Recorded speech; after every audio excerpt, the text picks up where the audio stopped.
Hey guys, what's up? My name is Rahul. So today I'll be talking about India-Nepal relations. चलो भाई, देखो अब मैं क्या करता हूँ। So जैसा कि हम जानते हैं कि और इंडिया और नेपाल के बीच में हिस्टोरिकल सिविलाइजेशनल लिंक्स हैं। ओके, इंडिया और नेपाल बहुत लंबा बॉर्डर शेयर करते हैं। इंडिया के करीब 5-6 स्टेट्स नेपाल के साथ बॉर्डर शेयर करते हैं और इंडिया और नेपाल में इतने पुराने रिश्ते हैं जिस वजह से इंडिया और नेपाल के बीच में ओपन बॉर्डर है। कोई भी पासपोर्ट वीज़ा की ज़रूरत नहीं है। आप इंडिया से नेपाल जा सकते हैं, नेपाल से इंडिया आ सकते हैं आसानी से। कैसा लगा मेरा मजाक? ओके, सो 19वीं शताब्दी में अराउंड 1820s में ब्रिटिश इंडिया और नेपाल के बीच में एग्रीमेंट हुआ था, जिसकी वजह से जिसे हम कहते हैं ट्रीटी ऑफ सुगौली।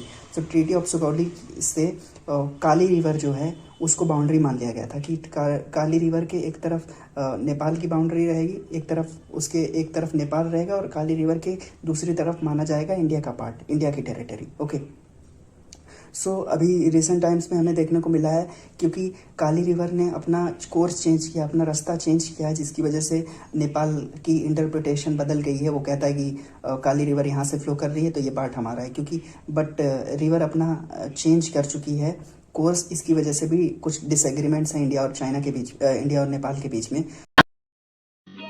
समझ रहे हो? और साथ ही साथ काला पानी डिस्प्यूट। काला पानी एक एरिया है जो कि इंडिया के उत्तराखंड में सिचुएटेड है और एक ट्राई जंक्शन पॉइंट है वो इंडिया, नेपाल और चाइना के बीच में।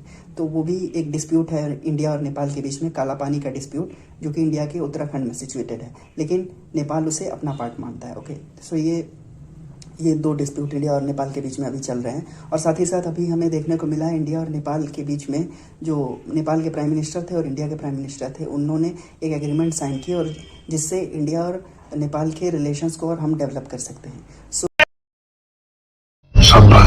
First thing is development of integrated check post between India and Nepal.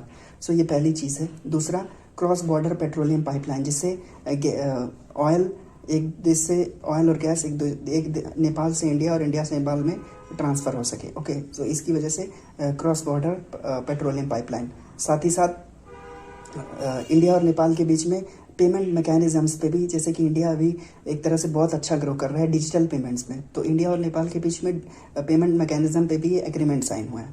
India की इनलैंड वाटरवेज को नेपाल एक्सेस कर सकता है, ये भी चीज़ इस एग्रीमेंट में लिखी हुई है। और साथ ही साथ नेपाल की टोपोग्राफी ऐसी है कि पहाड़ वगैरह हैं, तो वहाँ से जो नदियाँ आती हैं उससे आप इजीली हाइड्रो इलेक्ट्रिसिटी डेवलप कर सकते हैं। ओके, सो नेपाल इंडिया को ये बिजली सप्लाई करेगा और बेचेगा अपनी बिजली। ओके, मैं क्या करूं, फिर जॉब छोड़ दूं? कर सकते हैं। और साथ ही साथ इंडिया को अगर बहुत सारे अमाउंट में इलेक्ट्रिसिटी की ज़रूरत नहीं है तो इंडिया ने ये भी कह दिया कि हम आपकी इलेक्ट्रिसिटी जितनी नहीं खरीद सकते और अगर आपको बेचनी है तो आप हमसे पास हो सकते हो, इंडिया की टेरिटरी से पास हो सकते हो, अपनी पावर लाइंस पास कर सकते हैं और बांग्लादेश को बेच सकते हैं इलेक्ट्रिसिटी। सो नेपाल बांग्लादेश को बेच सकता है बिजली, जिसे फैसिलिटेट करेगा इंडिया, क्योंकि वो इंडियन टेरिटरी से पास होगी और इंडिया उसे अलाउ करेगा। ओके, सो ये कुछ बातें हैं इंडिया और नेपाल के बीच जो भी एग्रीमेंट साइन हुआ उसके बीच में।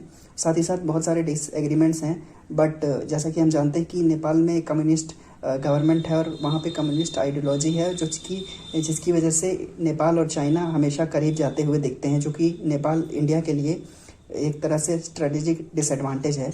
लेकिन हमें नेपाल के साथ अपने बातचीत बरकरार रखनी होगी, कम्युनिकेशन बरकरार रखनी होगी और साथ ही साथ रिलेशंस को बूस्ट करना होगा। ऐसा दे देंगे इसके लिए क्या बात करना चाहिए कि रिलेशंस हमेशा ए पॉलिटिकल रहे, नॉन पॉलिटिकल। जब भी इस तरह से इकोनॉमिक लेवल पे, आर्थिक लेवल पे, कल्चरल लेवल पे किसी भी देशों के बीच में अगर रिलेशंस बढ़ेंगे और पॉलिटिक्स को हम एक तरह से साइडलाइन कर देंगे तो वो देश के बीच में रिलेशन हमेशा बढ़ेगा, क्योंकि आपने पॉलिटिक्स को साइडलाइन कर दिया और आप इकोनॉमी पे ज़्यादा फोकस कर रहे हैं, कल्चर पे, टूरिज्म पे, पीपल टू पीपल कॉन्टैक्ट पे ज़्यादा फोकस करेंगे तो ऑलरेडी ग्रोथ देखने को मिलेगी और रिलेशंस हमेशा अच्छे रहेंगे। Okay, so these were the few things about relation between India and Nepal and the recent agreement. Thank you so much for watching. Please like and subscribe.